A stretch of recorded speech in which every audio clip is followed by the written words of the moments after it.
Сайн бяцхан уу хүүхдүүдээ, өнөөдрийн хичээлээр талс дорн торын энергийн талаар судлаа.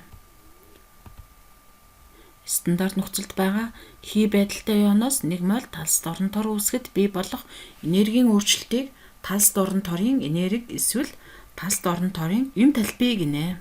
Энэ зураг дээр натрийн хлоридын хий төлөвтэй ионуудаас натрийн хлоридын талс дорн тор үүссэнийг харуулсан байна.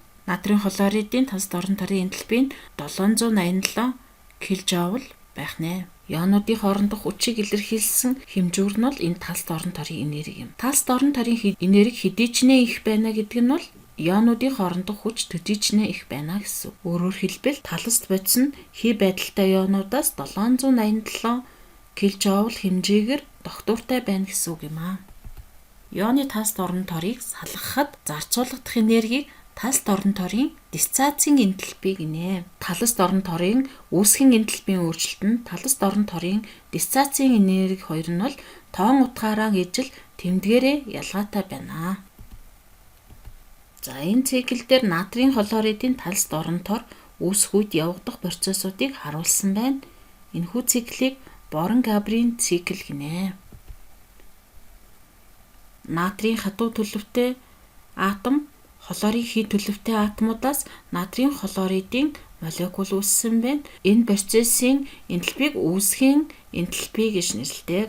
Үүсгийн энтальпийн үед бол энерги ялгардаг. Иймд энэ процесс нь экзотермийн процесс юм аа. Дараагийн шатанд натрийн хатуу төлөвтэй атомоос натрийн хий төлөвтэй атом үүсэж байна. Энэ процессыг натрийн атомчлагдах гэж нэрлэдэг.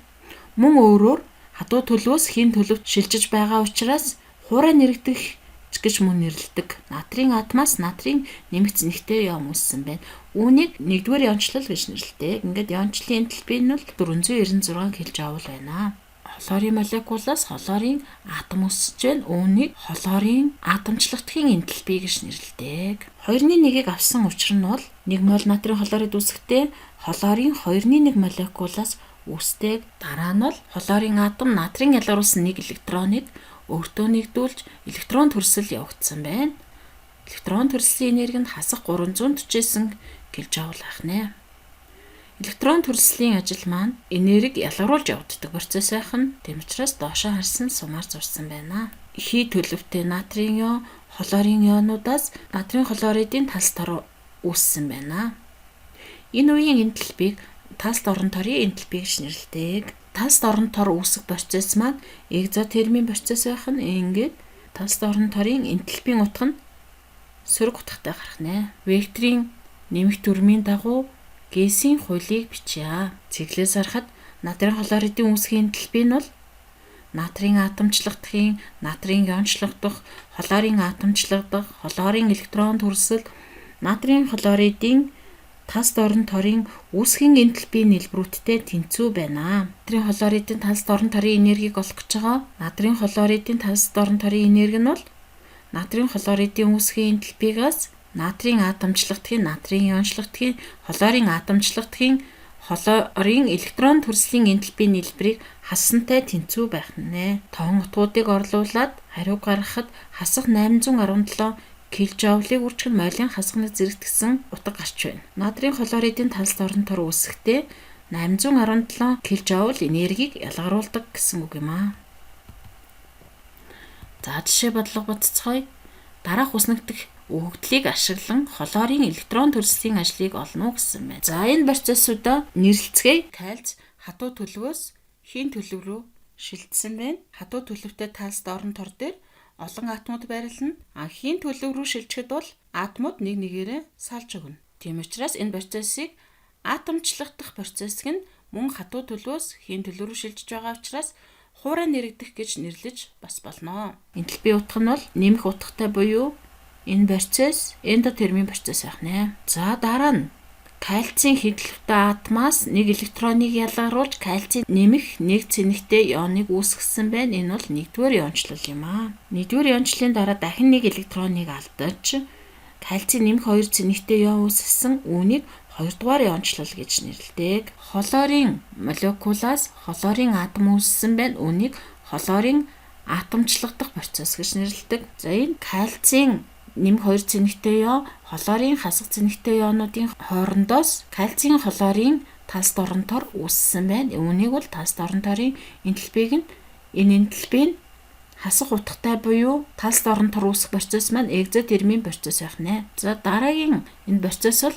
хатуу төлөвтэй кальц хий төлөвтэй хлорын атомаас хатуу төлөвтэй кальцийн хлорид үүссэн байна.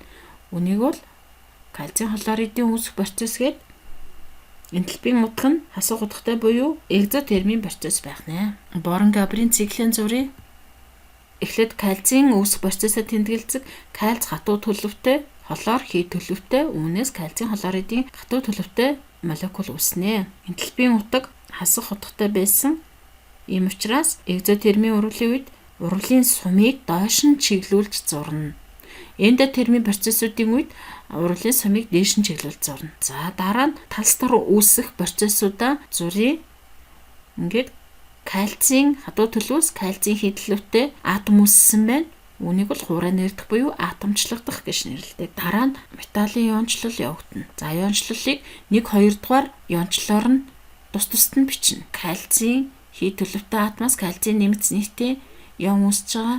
Үүнийг бол 1-р иончлог нь дараа нь бол 2-р иончлолоо бичнэ. Кальцийн бүрэн иончлсны дараагаар хлор руугаа орно. Хлор нь бол эхлээд атомчлагдана. Дараа нь электрон төрсөл явагдана. Хлор нь хасах нэг цэнэгтэй ион болдог учраас нэг л электрон төрслийн ажил явагдана. Хлор атомчлахдаа нэг молекулаас 2 атом үүсдэг учраас атомчлагдахын энтальпийн өмнө 2 гэсэн коэффициентийг авч авна. Тэр 2 атом үүссэн учраас электрон төрслийн өмнө ч гэсэн 2 гэсэн коэффициентийг авч авна. Кальцийн болон хлорын ионуудаас кальцийн хлоридын талс доронтор үүссэн байна. За векторын дүрмийн дагуу гэсийн хуулийг бичгэд кальцийн хлоридын үүсгийн энтальпийн кальцийн атомчлагдахын, иончлагдахын болон хлорын атомчлагдахын электрон төрслийн кальцийн хлоридын талс доронторын үүсгийн энтальпийн нийлбэрүүдтэй тэнцүү байдаг.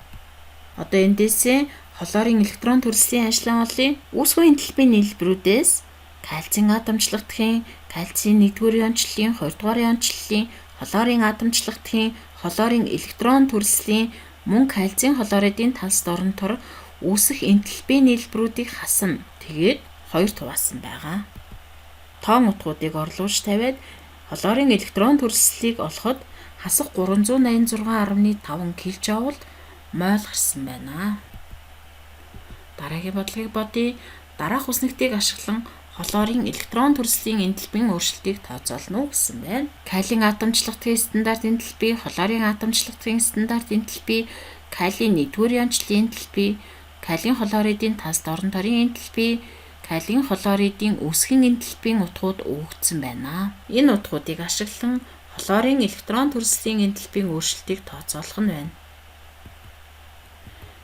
За эхлээд Борн-Габрийн циклийн зуръя. Калий хлоридын үүсэх энтальпигээ энд бичсэн байна. Дараа нь калиен атомчлагдах, иончлагдах процессуудыг илэрхийлсэн. Үүнийхэн дараа хлорын атомчлагдах, хлорын электрон төрслийг бичдэг. Ингээд калий нэмэлт цэнэгтэй ион, хлорын хасах цэнэгтэй ионууд үүссэний дараа талс доронтор үүсэх процессыг тэмдэглэх ёстой. Циклийн зурж дууссныхаа дараа гэсийн хуйлаан бичнэ. Ингээд бичгэд бол калиен хлоридын үүсгийн энтальпи, талс доронторын энтальпи, электрон төрслийн энтальпи, хлорын атомчлагдахын энтальпи, калиен иончлолын энтальпи, калиен атомчлагдахын энтальпийн нийлбэрүүдтэй тэнцүү байна. Үүнээсээ хлорын электрон төрслийг олоход үүсгэн энтальпигаас бусад энтальпийн нийлбэрүүдээ хаснаа. Тоон утгийг орлуулаад бодоход хасах 362 кJ мойлын хасганы зэрэгт гарч байна. Энэ утга нь хлор электроныг төрслүүлэхдээ хасах 362 кJ энергийг ялгаруулдаг байх нэ. Та бүхэндээ амжилт хүсье. Дасгал даалгавраа хийгээрэй. Баяртай хүүхдүүдээ.